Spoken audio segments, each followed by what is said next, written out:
Hello and welcome to the Cosmic Girly Cello Chronicles. Oh, that's like straight away into a blooper. Not even Cosmic Girly Cello Chronicles. Hi and welcome back to the Cosmic Girly Chronicles. I have returned. The prodigal cellist has returned. Um, oh my goodness. I am your host, JM. There's all these things I've got to remember, and I'm like, what do I need to say? Like, I don't have any intro music. I don't know. We'll see what happens. But yeah, no, that's not going to happen. Anyway, hi, welcome back. I am your host, JM. I am a professional cellist and a terrible, terrible podcaster.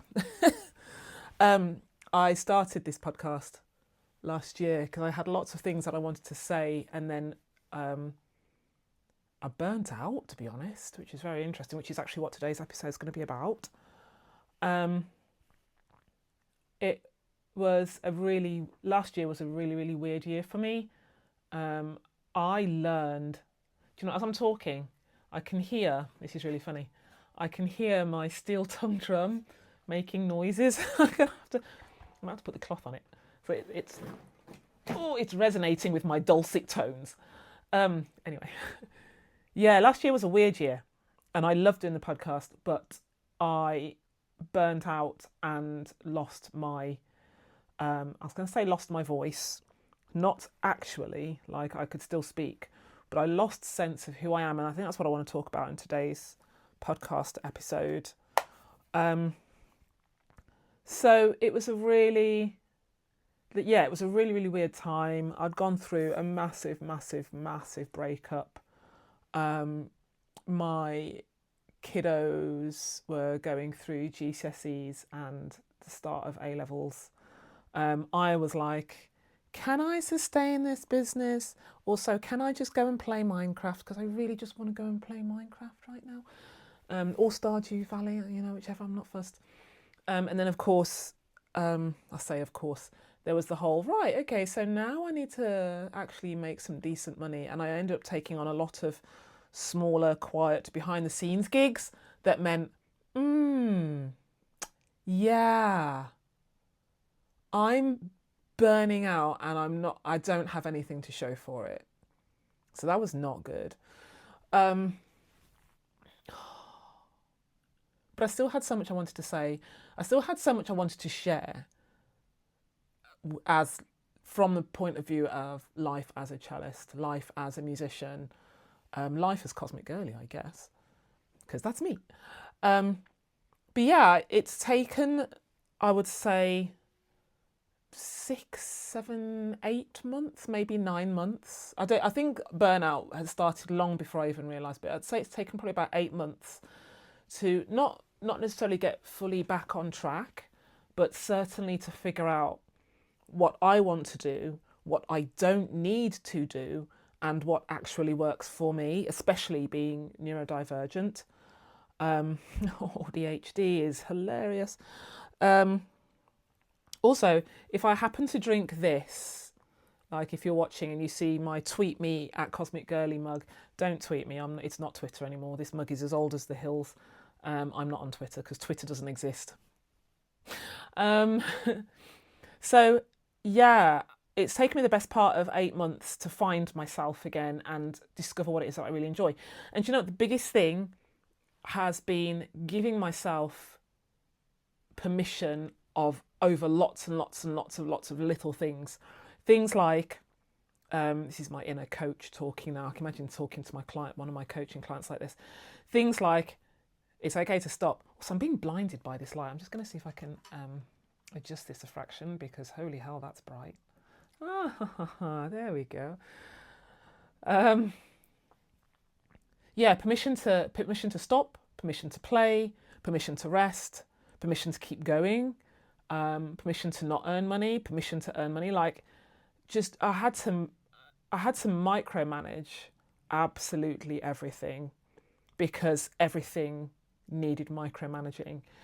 Losing my musical voice was the hardest part. I throw myself mind, body, and soul into things for my clients. Like, it's so important to me that my clients get the music that they want, the music they ask for. Like, if you're watching this, I don't know if you can see, no, you can't really see. I still have makeup on because just this morning I've just done a gig. I don't like to call this a gig because it was a funeral. But I just done a thing, and they just wanted me to play some Bach unaccompanied. I played the prelude, the D minor prelude which is the second suite. And it was so lovely. Although I got caught out when one of the readings was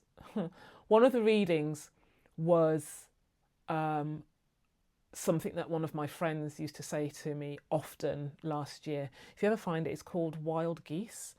And he used to say it to me all the time, and unfortunately he passed away last year. Like 5 of my friends passed away last year. WTF.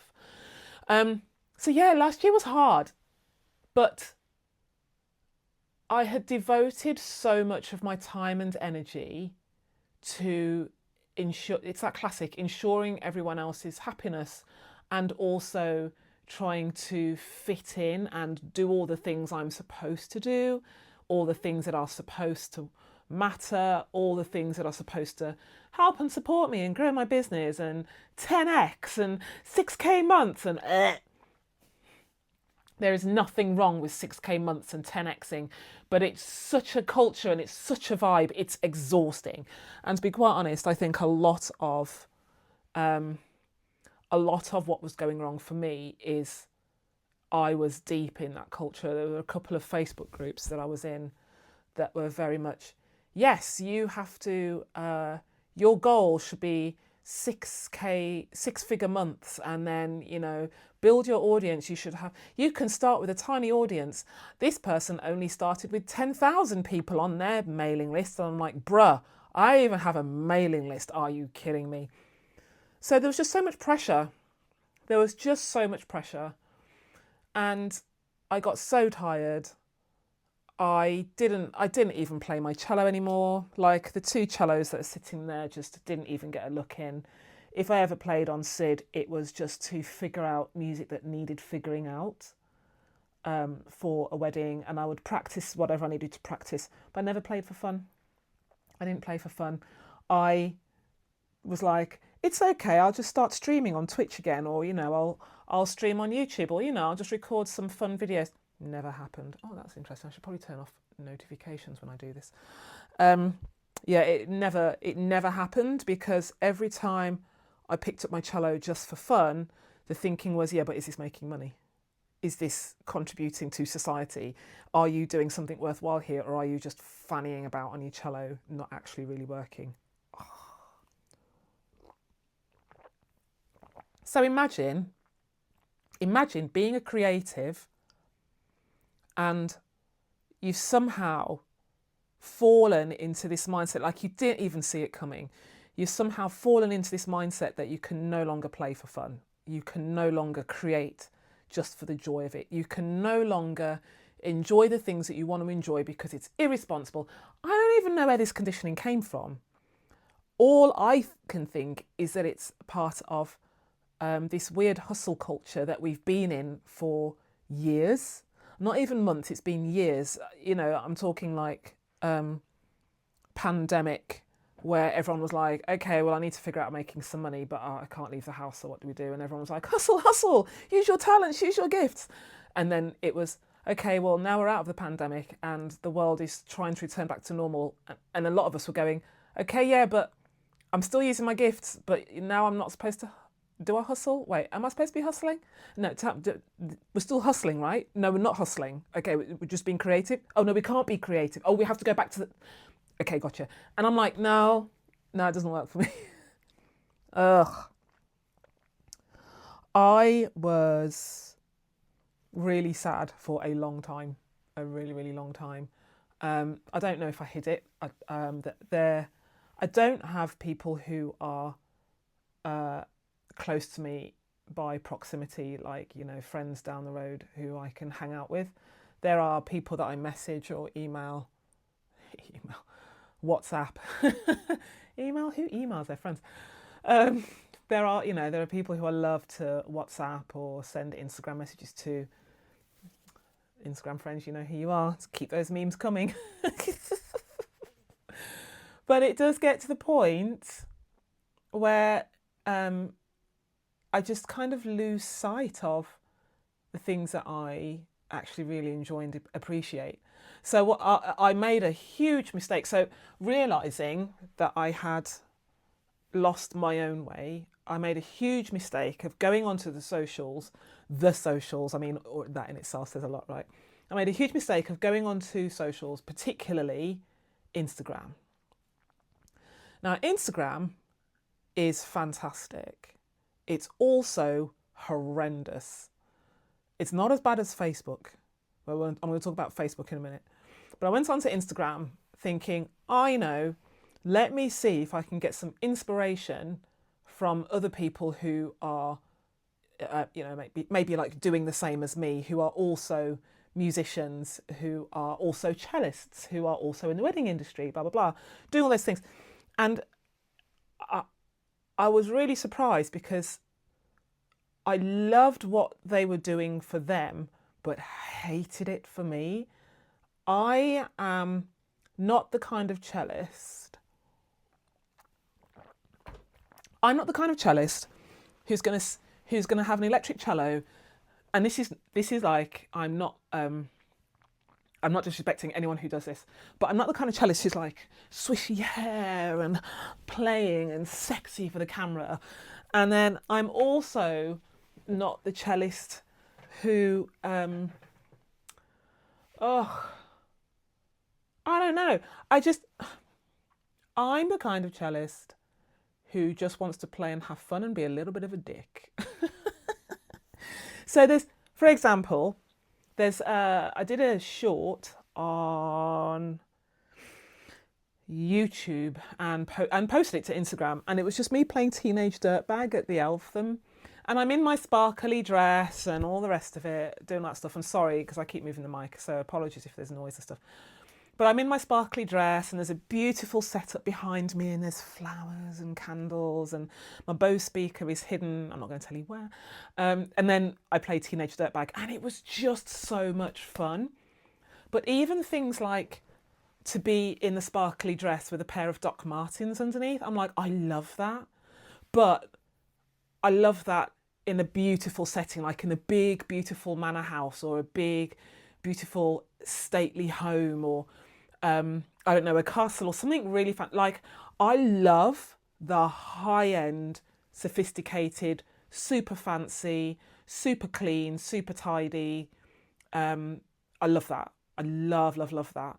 But I'm also the kind of person who's gonna be a little bit of an edge, bit of a vibe, and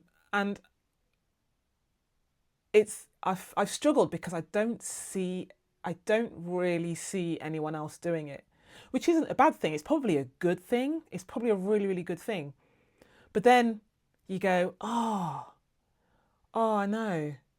I'm not doing what all these other people are doing and they're really successful, so I should probably do what they're doing because they're really successful, which is stupid thinking.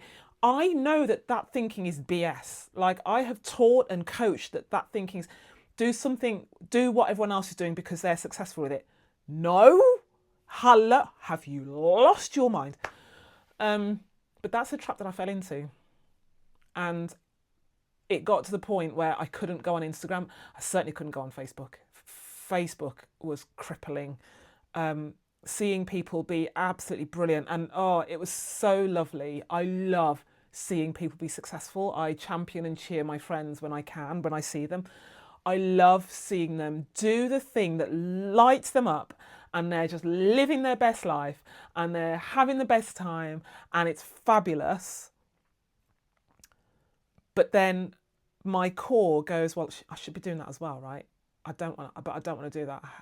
That's not for me. I hate that for me. I love it for them, but I hate it for me. I don't want to do that. I've got to learn to not touch the microphone. I hate that for me. I don't want to do it. And so I just really lost sight of what it is that I love. My inspiration was no longer my inspiration. My research sources no longer served me because I wasn't using them properly. And it wasn't until I took that time out from Instagram, a little time out from Instagram, a big time out from Facebook, and a big time out from TikTok. I mean, my TikTok is bonkers anyway, but it's fine. It's only since taking time out from those and I've actually gone, you know what, I don't want to, I'm not any of those things. I am the kind of musician who will have a face full of makeup, but really, really subtle makeup. Like, I won't have big glam eyelashes and I won't have tons of jewellery, but I'll have a beautiful ball gown dress. I may well have, like, I don't even know, are they even nearby? I've got to show, I did have, yeah. So I might have a beautiful ball gown dress, but then I might have a pair of gold quilted trainers on underneath because I believe in comfort. But that's my style. And it's only been since allowing myself to say, yeah, that's my style, and it's not the norm, and it probably is going to rub people up the wrong way. But quite frankly, I've been rubbing people up the wrong way all my life. So why change now? So my hope going into 2026 is that I play more. I just enjoy the things that I love to enjoy, like this guy over here. I've toyed with the idea of going back onto Twitch or opening up this YouTube channel and streaming on YouTube and playing Minecraft or Stardew Valley, just like chill evenings or something. Because I love those. I love those games. I am a gamer at heart. I always have been. I remember my Commodore 64 was my first computer when I was a kid. Oh, I loved that thing so much. It was amazing. I want another one. I'd love another Commodore. I've just managed to buy myself a decent chair so that I can sit here at my desk and play. It's things like that. And so, yeah, I'm giving myself... 2026 for me is the year of saying, yes, is the year of giving myself permission, if you like. I don't really do... what do they call them? New Year's resolutions.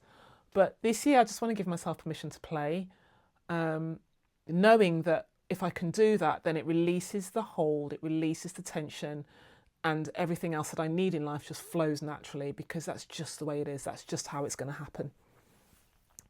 So yeah, I would love to know, what is it looking like for you? What is 2026 looking like for you as a creative?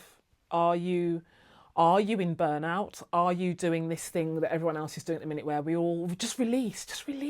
What are you releasing? And what is working for you and what isn't working for you? Like, I want to know. So do feel free to, what do they say? Comment down below. And also, if you are watching this on YouTube, please do subscribe. Please do subscribe, because that helps me out as well, because then you will get notifications for when I post again, and something helps the channel grow, something helps me as a creative, something, all of the things that, you know, you don't really, you get sick of hearing at the end of the video. Anyway, so that's me. That's me coming back, having maybe sort of found my voice again, and it feels good. It feels really, really good. So yeah, I hope to see you guys in the next one. Peace.